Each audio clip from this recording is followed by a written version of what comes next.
Hello friends, welcome to my channel. இன்றைக்கி நம்ம நண்டு கிரேவி எப்படி செய்கிறதுன்னு தான் பார்க்க போகிறோம். 2 பெரிய வெங்காயம் எடுத்து கட் பண்ணிக்கிறேன்.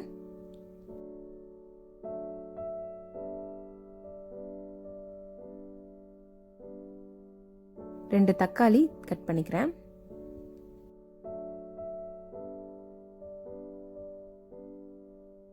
மூணு பச்சை மிளகாய், கொஞ்சம் கொத்தமல்லி, ஒரு மூடி தேங்காயில் 1 ஸ்பூன் சோம்பு ஆட் பண்ணி அரைச்சி எடுத்து வச்சுக்கிறேன். இப்போ ஒரு கடாய் ஹீட் பண்ணிவிட்டு அதில் 3 ஸ்பூன் ஆயில் ஆட் பண்ணிக்கிறேன். ஆயில் ஹீட் ஆனதும் 2 துண்டு பட்டை, ஒரு பிரிஞ்சி இலை, 3 கிராம்பு, 2 ஏலக்காய் ஆட் பண்ணிக்கிறேன். இப்போது கட் பண்ணி வச்சுருக்க வெங்காயத்தை சேர்த்து வதக்கிக்கிறேன். வெங்காயம் நல்லா கோல்டன் ப்ரௌன் கலர் வர வரைக்கும் நல்லா வதக்கிக்கிறேன். வெங்காயம் கலர் நல்லா மாறினதும் 3 ஸ்பூன் இஞ்சி பூண்டு பேஸ்ட் சேர்த்து நல்லா வதக்கிக்கிறேன்.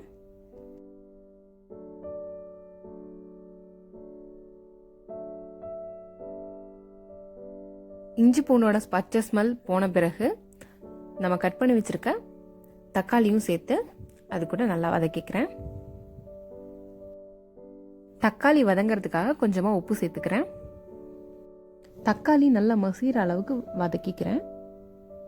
இப்போது 2 ஸ்பூன் மிளகாய்த்தூள், கீரி வச்சுருக்க பச்சை மிளகாவையும் சேர்த்துக்கிறேன்.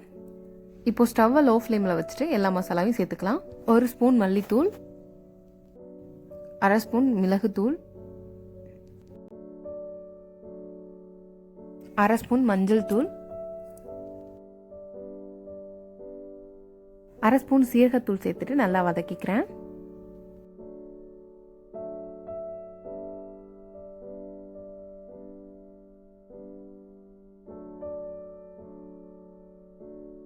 இது கூட ஒரு கொத்து கருவேப்பிலையும் உருவி சேர்த்துருக்கேன். இதில் கொஞ்சமாக தண்ணி ஊற்றி மிக்ஸ் பண்ணிக்கிறேன்.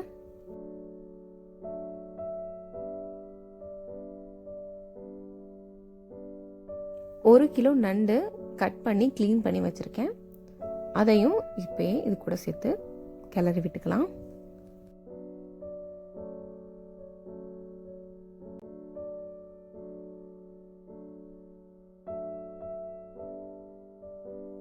இப்போது இன்னும் கொஞ்சம் தண்ணி சேர்த்துட்டு கிளறிட்டு ஒரு 10 நிமிஷம் மூடி போட்டு வேக வச்சு எடுத்துக்கலாம்.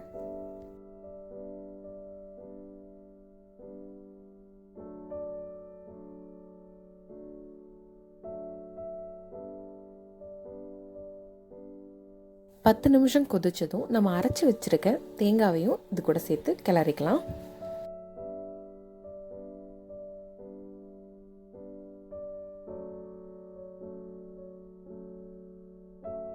பொறுமையாக கிளறி விட்டுக்கலாம்.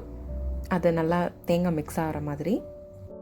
நம்ம ஏற்கனவே உப்பு சேர்த்துருக்கிறதுனால இப்போ எவ்வளோ இருக்குன்னு பார்த்துட்டு கொஞ்சமாக உப்பு சேர்த்து கிளறிட்டு மூடி வச்சுக்கலாம். தண்ணி நல்லா சுண்டினதும் கடைசியாக அரை மூடி எலுமிச்சைப்பழம் சாறு பிழிஞ்சு சேர்த்துட்டு அவ்வளோதான், ஸ்டவ் ஆஃப் பண்ணிடலாம்.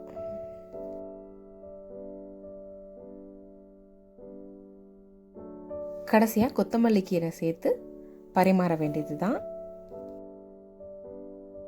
அவ்வளோதான் ஃப்ரெண்ட்ஸ். இப்போது நம்மளோட ரொம்பவே டேஸ்டியான, ஸ்பைசியான, என்னோட ரொம்பவே ஃபேவரட்டான நண்டு கிரேவி ரெடி ஆகிடுச்சு. நீங்களும் கண்டிப்பாக இது மாதிரி செஞ்சு பாருங்கள். எப்படி இருந்துச்சுன்னு கமெண்ட் பண்ணுங்கள். நம்ம சேனலை சப்ஸ்கிரைப் பண்ண மறந்துடாதீங்க.